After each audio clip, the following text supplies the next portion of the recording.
like, why did you think about it that way? So now you've brought it back to you. I've never thought about it that way. So instead of having the negative reaction, you're almost doing what I call like telling one on yourself, right? And that starts a dialogue. Questions start dialogues.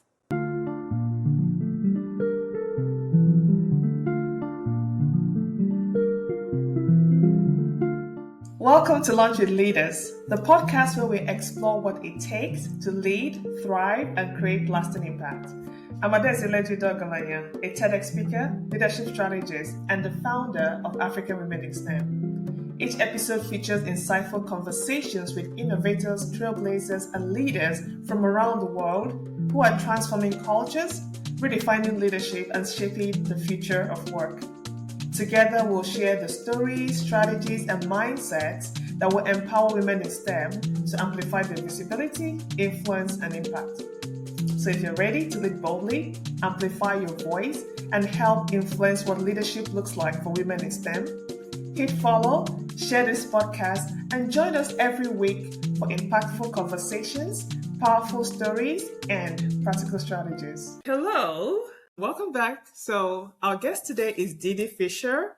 I'm going to go ahead and read her bio so you know how incredible she is before we start our conversation. So DeeDee Fisher is a keynote speaker and the creator of the CPL framework. So CPL stands for Compassion, Process, and Learning. So for more than 3 decades, DeeDee has helped leaders and organizations transform the way they communicate in moments of tension, uncertainty, and high stakes. Through her work and through her speaking, she teaches people to move beyond reaction, or to move communication beyond reaction. And this is really important. So I'm excited that DeeDee is here today, and I'm excited that we're going to get into her framework and how she helps especially people that work in a really high stakes environment, which is most people, but I want to believe it's all STEM people because I'm biased like that. So welcome to the show, DeeDee, and I'm so glad to have you here today. Thank you so much for having me. I'm so excited to be here. I am. Okay, let's get started. Thanks for the great introduction. Oh yeah, thank you for being here. So your CPL framework, because when I saw that, I was like, oh my goodness, compassion is something that we typically don't talk about. But it's important and it's necessary. So can you walk us through your framework where you lead with compassion before you go through the process and then figure out what we learn from it? Okay, sure. Yeah, I will. So I took into consideration when I was making this is that we all have something that occurs and that we think something when a situation happens. And what we think is the most important thing because that's communication, right? Like thoughts are communication to ourselves. And we all want to believe that they're just happening and we're not in control, but we actually are in control.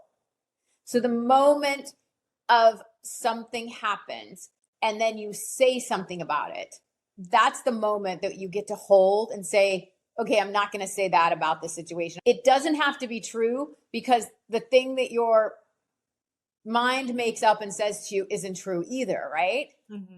Right? So we're going to just stop right there and catch ourselves and we're going to say something positive. Doesn't have to be true. It just has to be at a level of compassion for yourself and the other person. Right? Mm-hmm. So that's where it starts. I like the example of you're driving down the road and somebody cuts you off. And then you're honking the horn and you're saying all these things in your head about that person. And then you get up next to the person and it's some little old lady who can hardly see over the steering wheel like this, and you feel like such a jerk, right? That's such a good example because that's not what we made up in our head, right? Yeah. And we're so reactionary when we're driving, right? And so I find that that's such a great example. If we did in that moment say, they must be late, or they didn't see me, or it's totally fine, we're both going in the same direction, nobody was hurt, cool, right? No harm, no foul. Say something, anything that just keeps the reaction down and adjusts it, right? Mm-hmm. Not only is it like not reactionary, but it's actually calming, right? And then what happens is you can actually be in a process.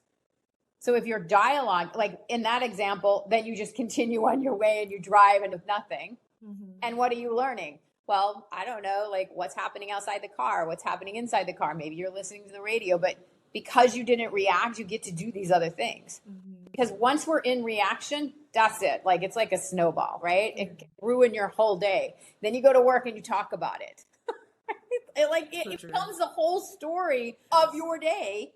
And the only place that it's happening is in our communication. So I'm so committed that we stop that one step so that we can get to everything else. Because you can see the negativity. We make it all up. Then we go to the processes, and then we go to work, and then we talk about it, right? And then we pick up our kids, and we talk about it some more. We tell the whole story, right? So what are we not doing? Not learning anything. Because we're just so upset about whatever that was. So I agree. But before I forget, I want to just talk about something you just mentioned, which is having compassion for others and having compassion for ourselves. Because sometimes it's easier. And to the point about what you're saying, is one of the things that I did learn. Because sometimes, see, it happens all the time. We're in a world where we have to communicate with people virtually. So you send an email to someone, they don't respond.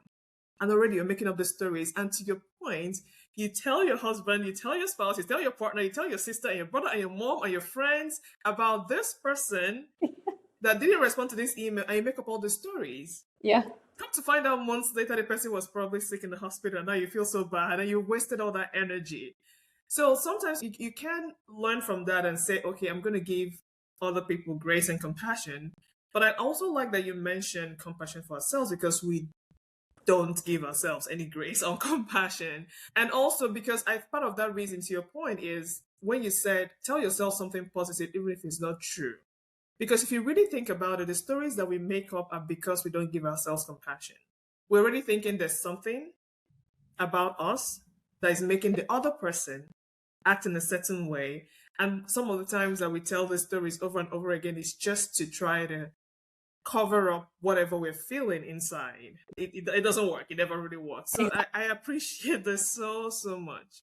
I have a great example about an email, and it's a big, impactful story. So I had a friend who was getting his PhD at Harvard, and he said to me, my advisor doesn't like my dissertation statement. Oh, well, what did he say? But he didn't say anything. He didn't answer the email. So I said to him, I go, well, maybe he got hit by a car. And he's like, well, what do you mean? And I go, well, that's just as accurate as he didn't like it. I said, you literally don't know. And he was like, I never thought of that. Right? So like he was ready to just stop his dissertation based on everything he was thinking, not anything in reality. When he finally talked to his advisor was like, you've been at this long enough. I didn't really think you needed my approval. Just defend. Oh my goodness. Wow. Which was completely opposite, right? Wow. I mean, I like that we're having this conversation, because this is so true. And especially when we talk about communication, when you're in person, I mean, there are things that you have to do, especially when you're not in person, when it's virtual, when you don't see the other person, and you can't really tell what they're thinking or what's happening in their lives. And we make up all the stories. And this is a good thing to start practicing, because I realize that we waste so much of our time on these stories that we just made up, which is almost as ridiculous as like when you say, what if this professor was hit by a car? How is it possible that he doesn't like your dissertation? You know what I mean? This is really good. I love that. I think it kind of goes into the next thing that I want us to talk about today, which is emotional intelligence. Because it takes some level of emotional intelligence to have this kind of compassion for ourselves and for others, and be able to follow this framework that you explained to us in the beginning. So how can, in line with everything we just talked about right now and your framework, how can we effectively, especially when the stakes are high, apply emotional intelligence to this kind of situations to help us not kind of derail based on communications of things that never even happened? Right. I loved this question when I saw it on your list, because my answer is probably different than other people's, I think. Like I'm making that up, right? I hear myself in the moment. I'm like, I don't know what other people would say. But for me, emotional intelligence actually happens when you prepare. Like this for yourself. This conversation is so important to me. I'm going to spend an hour, 30 minutes, 15 minutes, like whatever is important, preparing. And then I'm going to stay, what is my outcome? What does the other person want as an outcome?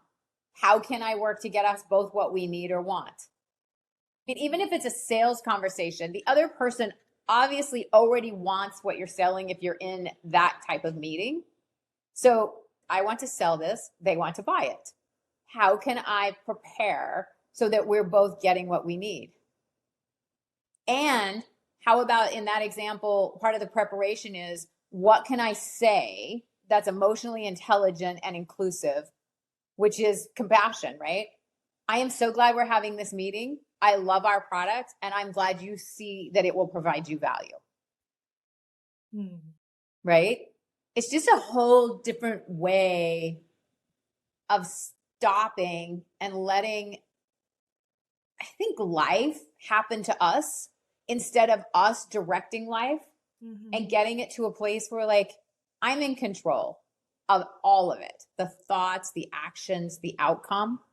Now, the other person can say yes or no to the thing you're presenting, but you can be in control of the intention of the outcome, the feeling of the outcome. Somebody can actually say no to you and you not be upset. Wow, what did I learn? How did that feel? You know, where could I have done better? Or maybe you even ask, okay, you've decided not to work with us. Can you tell me about that so that I know in advance? And they might simply say, we're not ready for you, right? You're too big for us. My company's too small. And that would be something that we wouldn't typically say. We would typically say, I must have did something wrong. I didn't present it well enough.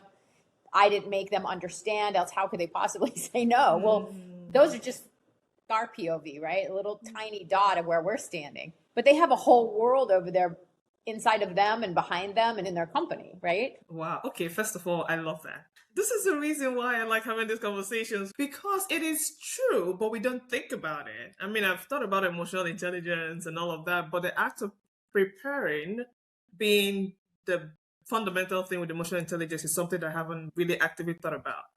But as you were speaking, it made sense, because I do go to, especially since I started my entrepreneurial journey, I do go to a lot of networking events. That preparation thing is key, because I tell myself, best case scenario, if I feel, usually I have to have this feeling that this is a place that I want to be. But I always tell myself, best case scenario, I'll have a good time. Worst case scenario, I'll have a good time. Best case scenario, I'll meet one person. Great. And what typically happens is that I go there and it's much more than that. So it's like, okay, cherry on top, ice cream, everything. But I now see where the preparation makes it so much easier that even if I had gone there and left without meeting anybody, I'll still be okay. Yes, and because you actually set a goal that you can actually accomplish. You went to the event, you had a great time, and that was it, right? And then you left it open, you know, like being in the process, basically, right? So you set up the compassion piece, which, as we're talking, includes emotional intelligence. Then you go through the process. And then what did you come out learning? Maybe you met 5 people, maybe you didn't, maybe you met 1. And then what did you learn from that you can take forward in life? Yeah. This is so easy. Thank you so much. I mean, I'm loving this. Okay. I hope everybody listening is loving this too. What I love is it sounds so easy, but when you train yourself to hear it, just like I did a minute ago when I said it becomes, people be like, no, I can't do that, or I'll never get there. And people call it all sorts of things, I think, that complicate it. Meditation, being present, like, just stop, okay? Let's just take it down to a base level. We all have a voice in our head, and that voice says something negative. We don't need to do the psychology number on it to figure out why. We're just going to tell it to go over there, and we're going to replace it with something. And then we're just going to be like, thanks for sharing. That's what I told my daughter when she was young. Well, they're not going to like me. I go, okay, where did that come from? It just showed up in my brain. I go, okay, tell it, thanks for sharing. And now what do you say is going to happen? 3 things. Okay, they're going to like my dress, or they're going to love playing with my toys. Like, okay, like, right? But just tell that other thing, thanks. Because I don't know, genetically, you know, maybe that voice was there to keep us safe, you know, long time ago. Don't go there. You might get eaten, right? You don't know, right? But like, enough trying to figure it out. I'm more about like, let's accept it, right? And then move on. And I have to address something you said because it's a thing for me. People think that they know what somebody's thinking from their body language. So now not only are we like thinking about what we want to get, but now we're judging their body language. I can't with all that, right? Yes. I mean, there's like, okay, everyone at the Pentagon and the CIA and the FBI, they could all do that, right? Because that's their job. But on a day-to-day basis, it's like, let's just be with each other, right? And just ask. If there's something so out of character going on with somebody you're with, just ask. You seem off today. How are you? Are you okay? I'm noticing that, oh yeah, you know, I fell this morning coming out of my house, spilt my purse and my coffee, and I banged my knee, right? And I like what you said, because I have this friend of mine, she's a speaker. So when she started her journey, she was invited to speak at this event, and they had, entrepreneurs at different levels. So everybody seemed to be listening, except for this one guy that sat there, arms crossed, with this almost like a scowl on his face. It really derailed her, but she found her way back and finished. I think one of the best things that she did was when she was talking to people, she kind of went up to the guy, or the guy came up, whichever one it was. But she had the correct, because sometimes we don't ask, and then 10 years later, we'll be thinking about the guy that hated our speech. Yep. Guess what?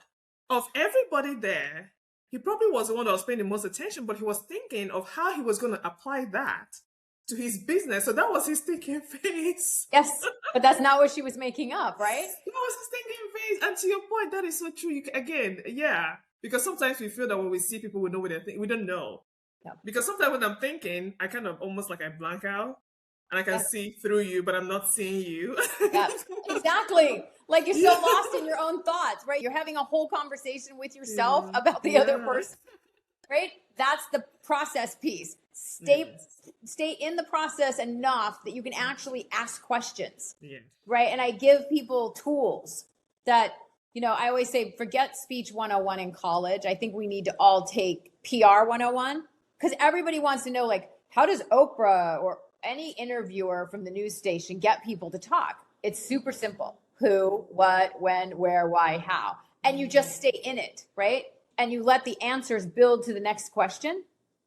And then you're present and you're in the process. And guess what? And you're learning. Yes. And another thing I wanted to bring up with what you're saying is the point about acceptance. Like, this is who we are as human beings. Again, back to fight or flight or whatever we needed to protect ourselves from the Stone Ages. Exactly. Right. We weren't there, but I'm just saying.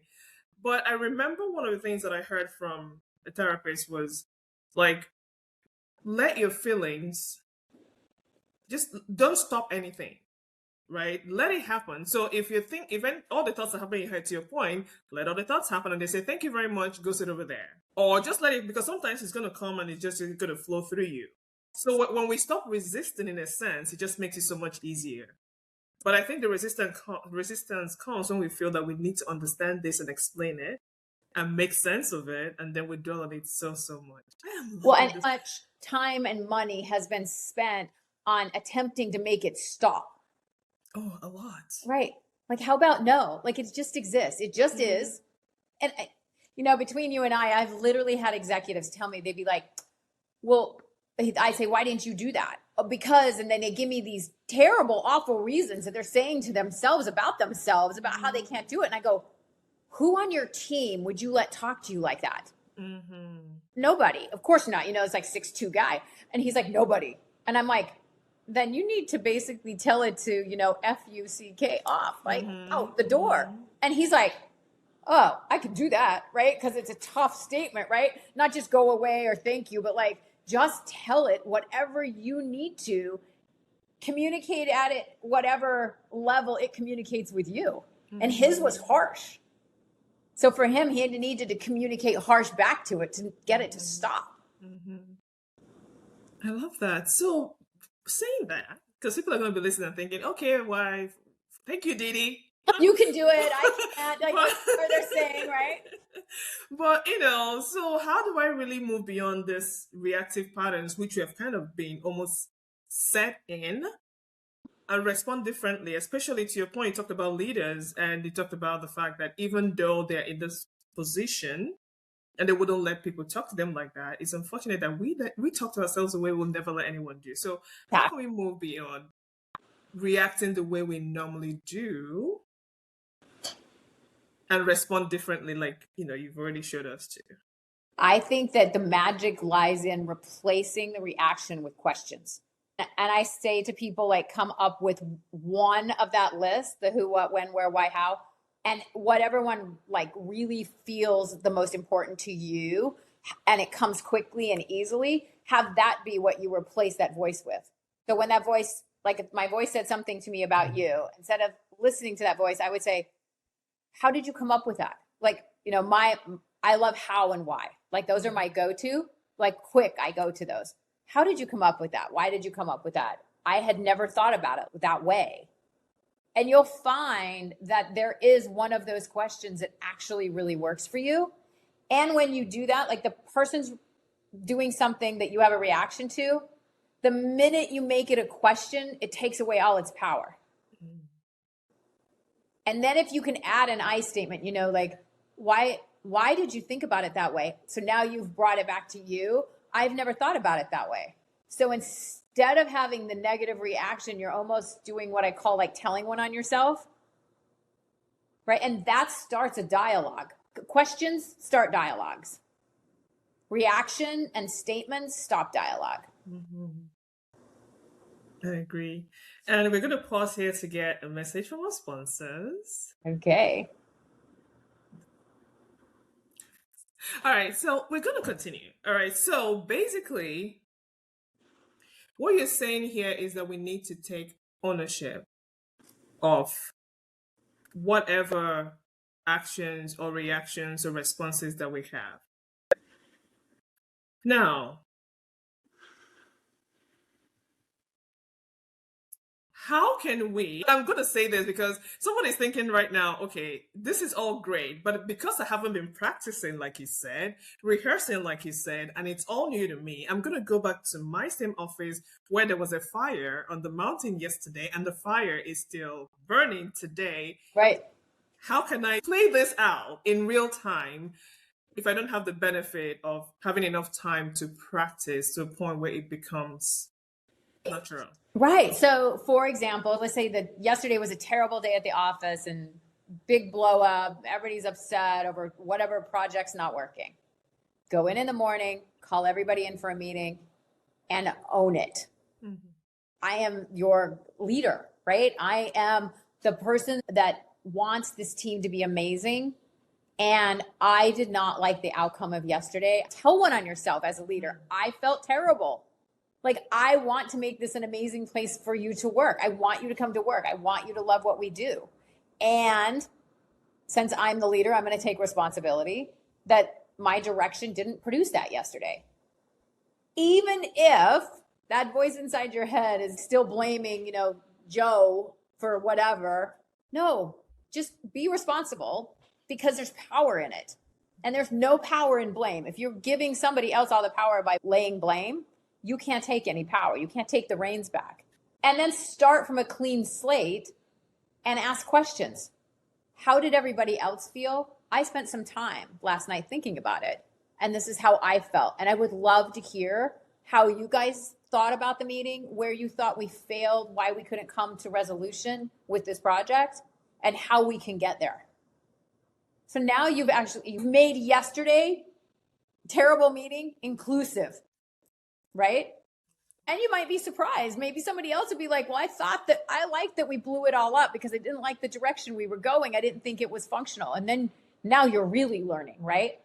Because they can then tell you like, well, tell me about that. Like, where did you see there was something that you're not surprised that we had a fail yesterday? I love that. Questions. And I'm already seeing like what you said about the what, when, why, how. Like I can see how that plays in. And I think it's one of those things that I'm thinking in my head, I'm going to go back because I just heard that recently. I think it was from a PR person too. And I was like, okay, but it makes sense. And as you're saying it, I was like, now I see how it can play into situations like this. And it just almost makes it so much easier to communicate. Because the voice inside your head is filling in the answer already. So instead of having that voice and then reacting from it. You just hear it and then you ask a question to the person in the moment. Or if you're being emotionally intelligent about something that happened or you want to happen, you're figuring out what questions do I need to ask to understand where all parties want to go and get to our end goal. Yeah, I love that. I know it feels like magic, but it's so amazing, right? Like I just feel like giving ourselves permission to stop trying to figure out where that voice comes from. Like just stop. Like we just spend so much time. I mean, this is, again, I don't know, this is just me. Maybe I say things that are easy and they're not, but it can't be any clearer in a sense. So it's one of those things that I would just say, if you're listening, go back, listen to the end, go back to the beginning and start again and figure out, which points you want to start with, where you want to start practicing this thing. And it's a process.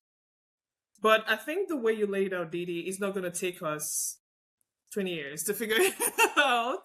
No, it can start right now, right? Because right now you can decide which question moves you and how did you get there, right? If that's your thing. And I had never thought of it. And that can just be your go-to forever. It's like your little mantra, right? Why are you upset? Why do I feel tension? How can we shift this moment to be more positive, right? Like I would love to have a positive outcome. We're always so combative, right? And it's just natural. Like it's just, so I would want to see a shift. And then of course, social media hasn't helped us at all because we scroll and we make statements. It's like a point of view statement. And then we go like, how many times do you do that? And you're never having a dialogue. Then you put your device down and you almost just go out in the world and do it. Yes. Right? There's an interview with Bill Gates online on YouTube, and he said, I never worried about the effect of computers on humanity until social media was created. But for me, you can see it. And especially with kids. Like, so they do that. They talk in cryptic, like acronyms with their friends. And then they come and say it to you. You're like, that's not an English word. Like, those are not words. Those 3 letters, they could stand for anything. You're going to have to fill me in on what those 3 letters mean to you, right? Yeah, that's true. And then the other part where, they call them keyboard warriors. People can actually be bold, brave. There's this guy that I also saw him on social media, but he actually went on this thing. He started doing research because I think he posted something and had all these people attacking him for no reason. So he was like, you know what? Because he lived in a small town. He's like, I mean, these people are from this small town. I didn't think they were horrible. So let me go and find out why, just for my own sake. And then he approaches people, and some people can't even look him in the eye or make a sentence, but they are almost the worst ones when it comes to giving their peace of mind on social media. So it's almost one of those things where there are a lot of things going on in our lives. We probably don't have the right outlet for it because we haven't learned to tell the voice to go away. Right. And then when somebody says something that is unrelated, for some reason we take it personal, like, okay, you and the voice are attacking me right now, so I'm going to go all out and just crush you all. So because you can't deal with the voice, you deal with the thing that represents the voice in that moment. Exactly. Well, and the thing is like, this is about creating better communication, which creates a better life, which creates better results. So you have to see it like that. It's not going to take away the thing that you're frustrated about in the first place, right? It's meant to be a framework and a tool that you can actually work through it. Yeah, I agree. I love this. But I want to bring it back to you because, again, you did arrive at this framework and all of the things that we've been talking about today and how you've been working with leaders in organizations because of some experience, learning that you yourself had. Yeah. Right? So I want you to tell us how kind of your understanding evolved over the years to the point that you're coming up with all of this exciting stuff that I'm going to go back and try to figure out after our conversation. But please let us know what it was that brought you here to this point. Okay. So I didn't know that I even had a different way of speaking or thinking or talking until I was consulting, right? In my 50s, right? After COVID, I'm like, my daughter's, in junior high, I'm going to go back to work. And I got some clients and I'm working, and they were like, I don't want to talk about leadership anymore. I want you to talk to me about the way you communicate. And I was like, what are you talking about? Like, this is the way I talk. And it didn't take long before I talked to a friend of mine who's a professor, and he's like, look and see where the thread is. If you look, you can see that there's probably a thread where you've heard this before. And I went all the way back to being 18 years old, where my grandmother told me, I grew up in rural Idaho, and my grandmother said, I'm not really sure where you're from, but you can't be here communicating with these men the way you do. You're going to be miserable. You got to go. And I was like, what are you talking about? But I understand what she meant now. Here I am in my mid-50s, and I'm like, okay, I'm starting to get what she was saying. But where it all started and came from was working in an all-male environment when I was very young. My dad owned a gas station, and so I was always dealing with the farmers. They were upset because something didn't happen, or they needed gas delivered, but it was always something, and it was always a POV statement. I have distinct memories of like total chaos with the guys like, I need my gas. Well, I can't deliver it. I need my gas. I can't deliver it. I'm like, oh my God, stop. Like I literally can remember sitting there watching this craziness. And I was like, okay, wait, there's no why. There's no reason. They're not giving each other a reason. They were just stating their POV, right? And so I said to the guy, I said, we can't deliver your fuel yet because our truck is late. As soon as our truck gets here, we'll fill the delivery truck, we'll bring you your fuel, and then we'll fill our tanks. But I will get you your delivery truck on the way first. That's all he wanted. I mean, just like, yeah, I'm going to feel better if I know why, but I want to know how we're going to remedy it. I mean, I remember it viscerally, like watching it happen and being able to see like what was missing. It's like the bubbles, you know, like they had their bubbles and they're both saying their bubbles. And I'm over here going, you're not really saying anything. Like, what is happening right now? But it was such an impactful moment that it's one of the first chapters in my book that I'm writing. And then it just I kept writing stories. This professor friend of mine who's very published, he said, just keep writing stories. So then pretty soon I'm like, in my 30s, I sold a project to General Nutrition Centers. I pitched it to Oprah. And when I did that, Gail King said, the nutritional product's great, but we're never going to do that because there's too much liability. But you're writing, and what you're writing about and getting women to think about, because it was a women's product, that's more important. Right? So I say it developed when I was young, but I grew up in a town of 200 people, including the rural environment, you know, the county around it. So getting into the world and then, oh my goodness, it's everywhere, right? I was like, no, it's only over there. No, it's everywhere. It's all of us humans doing this, right? This never, especially like this friend from Harvard. I'm like, wow. Okay, even the smartest people in the world do this. I'm like, wow. So that's how it started. First of all, thank you for telling that story, because I see it just experience that I've had recently. There's so much value in being able to go back and figure out where it all started. Most times we don't do that. And it always takes someone asking us a question or telling us to go do it. And what it does is that when you're able to go back to the very beginning, I don't sing so well, but I had to do that. When you now come back to the present, whatever you're doing is so much richer because it makes sense and you can see the thread that connects everything. And you can now actually pull all the other valuable things I can add.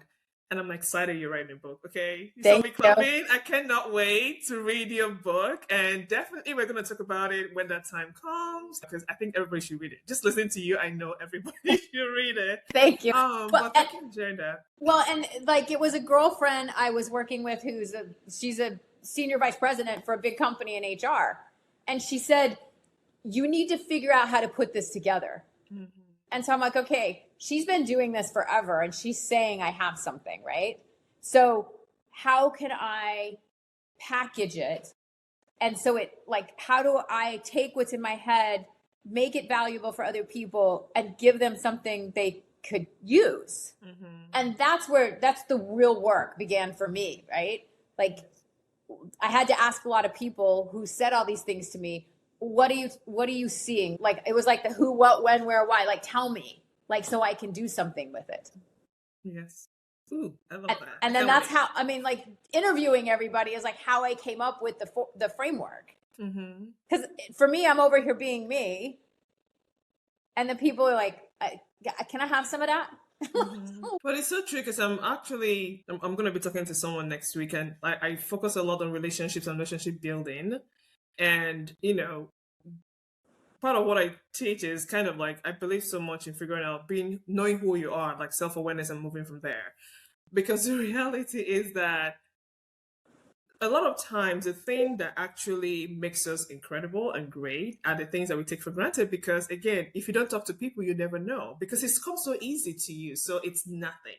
Right. And then you're looking for that thing that is so great that you never find it, because that is not you, that's not your secret sauce or whatever it is. So you having conversations with people make it easier for you to see clearly what it is that you have. It's just how things work most of the time. So I do encourage people, do your self-assessment and self-awareness. And then part of that process is also go talk to people, because they can tell you, even if not directly, but by the time they say things over and over again, you're like, wait, that's bread, right? That's your magic sauce. That's your unique thing. Yeah, go interview people in your life. What do you think is my secret sauce? What do you think makes me unique and different? What do I have to leave with the world when I'm not here anymore? What can I contribute on an authentic basis? Like, we all have something inside of us that's authentically different than everyone else. Yes, I agree. So I'm glad you brought up a thing about legacy, because I always ask that. But before I do, DeeDee, you can't be everywhere. You can't help all the companies that desperately need you to come to the organization and change things.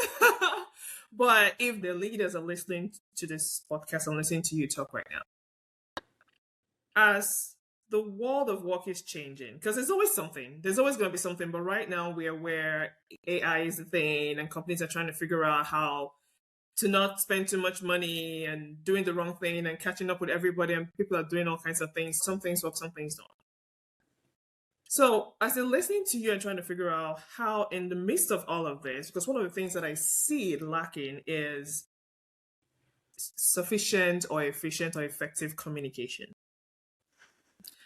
How can they make sure that they're still able to, because sometimes it's really hard to communicate some of the things that they do need to communicate. So the easiest way is not to do that, so that people wake up in the morning at 6 a.m. and get an email that says, don't come to work. Okay? Right. Don't do it. So how can they, as things continue to evolve, still be able to communicate in a way, because all of this is going to blow over someday. Things are going to settle eventually, but they also need to be able to, when everything settles, still be at the forefront of things, at the forefront of technology, have the best people, build the best products, and so on. So how do you think they can manage the communication now through this energy and technology transformation, so that they still position themselves to be the best organizations to work in, or for people to patronize, and so on and so forth in the next coming years? Well, you know what I find interesting about the AI situation is the system doesn't know anything we haven't told it. And when it communicates back to us, it's without all of the stuff, right? It doesn't have all of that. It's giving us answers without the noise, right? Like the noise in AI, the noise in our brains. It's just giving us back a raw answer. So if people consider, what do I want to get out of this new technology and how can I use it? And the noise being what everybody else is doing. Like, yeah, people are doing a lot of stuff, but is that what you're doing? So what are you doing and how can you apply it? And just do that. Don't worry about what everybody else is doing. Just figure out if it's applicable for your business and if it will increase your productivity, increase the happiness, the satisfaction day to day. And if it does, use it. And if it doesn't, don't. Because it can't be applicable for every business. At least not in the same way. Right. No, definitely not in the same way. Not in the same way, because that's what's happening right now. And there's just a lot of information and so much noise. And sometimes we run before we can walk or something like that. And then we realize our mistakes. So yes, I mean, we don't have to, it's difficult sometimes. Well, even so I view it like this. So there's a technology that's been created, but they didn't think about like this issue we're having with storage and stuff like that, right? Right. So they created it, but it didn't solve for out here first. Well, taking it on and using the tool, we can actually do that as business owners. We can say, let's think about it from where I want it to be working, not just plug and play right now, but what do I actually want, 6 months down the road, to it actually be doing me to help me or be useful? And don't forget that your people are putting in the work to get whatever answers they're getting back. And those machines don't know anything that we didn't give it as humans. It's still a machine that we filled with data. Yes. And it's a lot of data that can mean nothing if you don't know how to use it, because garbage in, garbage out. Because two people can use the exact same tool. One person will get exactly what they want, the other person will get absolutely nothing. Which is why it has to be easy for you to see the tool is incredible. For some things, it can just go off on its own and just keep adding numbers. I don't want to add numbers all day. Okay, there's some things I don't want to do that I'm glad that it's doing. But for other things, you have to realize that the human in the loop is really very important, because what are you trying to achieve? To your point, 6 months from now, where are you trying to head to? 12 months from now, 5 years from now, which seems like a long time in AI, timeline and so on and so forth. But I do like that you brought that up, because I think that will probably at least give people pause. Because when people say human in the loop, we're just thinking, okay, somebody to just monitor like a prefect, but that's not what it is. It's information is there, but then what? The AI is not in the meeting with you. Maybe it is. It takes notes, but you have a plan for your organization, for the people. And I know that sometimes I wake up in the morning and I have this idea that just came up while I was sleeping.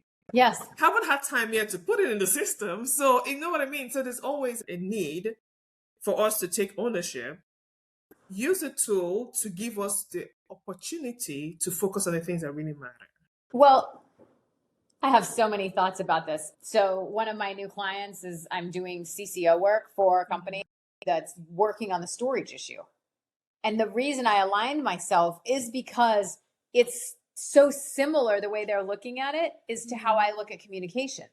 Just take what's necessary. Don't take what's not necessary. The stuff that's going on in our brains that's not factual, not necessary, right? The stuff that gets thrown into an AI program that's not producing any results that we need, not necessary. And that's what we have to decide as a society, is how to use that and how to have it make us better. Well, we've always had recorders, right? It's just faster. You would have, dictated your meeting and give it to your secretary and they would have typed it out. Okay, so yes, it's faster, but it's not different. It's just faster. But what's the point of it being faster? You're not seeing the client again until next week, so you don't really need your notes, right? What is it you need from it? And use it. I have a girlfriend who's a mathematician, and she laughs. She's like, look, we built language models in math a long time ago. Every time we get new numbers that we need to run through a regression, we don't redo the formula. They just plug in the numbers. This is not yes, it's new and we're using it in a new way, but the technology at its base is not new, but we are using it in a new way as humans. It's just mainstream, and then there's a lot of buzz around it. So it's like this new thing that, everybody has to do. But that's how human beings operate. Again, back to communication. What are we communicating right now? We're communicating that this is the best thing since sliced bread that happened yesterday. But to your point, some people have been working in AI for 30, 40 years in a different form. They didn't call it technically what we call it right now. But, the things develop over time. There's Gen AI, there are all these things. And it's now ties in a sense so that other people can figure out how to use the exact same tool. Similar tools for the work that they do. So listening to you, DeeDee, I'm like, oh my God, I can't believe I want to talk to you forever. I really do. You're so kind. Especially when your book is out, you have to come back. But I want to ask you, so based on, again, you mentioned this earlier, but what is the impact that you want to leave in the world based on who you are and the work you've been doing? So I love working with adults and seeing them change, but evolution is learning something and then teaching the younger generation how not to do that thing, right? And so can you imagine, like, if we teach kids to not listen to that voice, right? Mm-hmm. And who they could become by the time they're our age, based on they didn't have to listen to all that negativity that's in their own mind. Mm-hmm. Can I tell a story? Please do. Okay. During COVID, I was working with 100 kids on Zoom at a school out of DC. So it's 100 people, kids and their teachers. And we're talking about the framework. And then I took questions afterwards. And I had this one young girl, she said, so, I have these kids and they say all these negative things out loud to me. And I said, yes. And she's like, but what you're saying is I actually don't even have to consider it. I can just not listen. I go, yeah. And she's like, well, but in that sense, then I could never be bullied again. I go, yes. Like, imagine who she becomes now. That's different than who she would have been. Mm-hmm. Because she didn't take on somebody else's something about whatever. And if she wasn't there, they'd be saying, somebody who's unhappy enough to be bullying somebody would be saying it to somebody else. Mm-hmm. She just happened to be the recipient on that day or that time or that week or that school year, whatever it was. But the smile was so big and authentic. Like the moment she was like, I'm never going to be bullied again. It literally doesn't matter what they say. Yes. Yes. I mean, I'm an adult, but I love that so much. Like just so magical, right? To like can take into consideration that you are powerful in your little hard drive in your mind, right? What you let in, what you download, and what you don't. Yes. Yes. Oh my goodness, DeeDee. Thank you so much. I can't believe we're at the end of this conversation, but like again I said, we have to have another one. Of course. Anytime. I love the work. I love talking about it. I'm excited about the book. I'm excited about what you're doing. I love your podcast. Thank you. Thank you so much. And I want you to, because I know you're writing a book, but what else are you working on? Or you want to tell us more about the book? And then where can people find you if they want to learn more or collaborate with you? So I think my LinkedIn page is the best way to get a hold of me. Because going to LinkedIn, you can also see what other things I'm doing. You can also see my thought process around stuff, and you can decide whether it fits for you. You can also look at reviews, like what other people think, what other people have said about how the framework worked for them. So it's DeeDee Fisher on LinkedIn. Oh, okay. So everybody, you heard?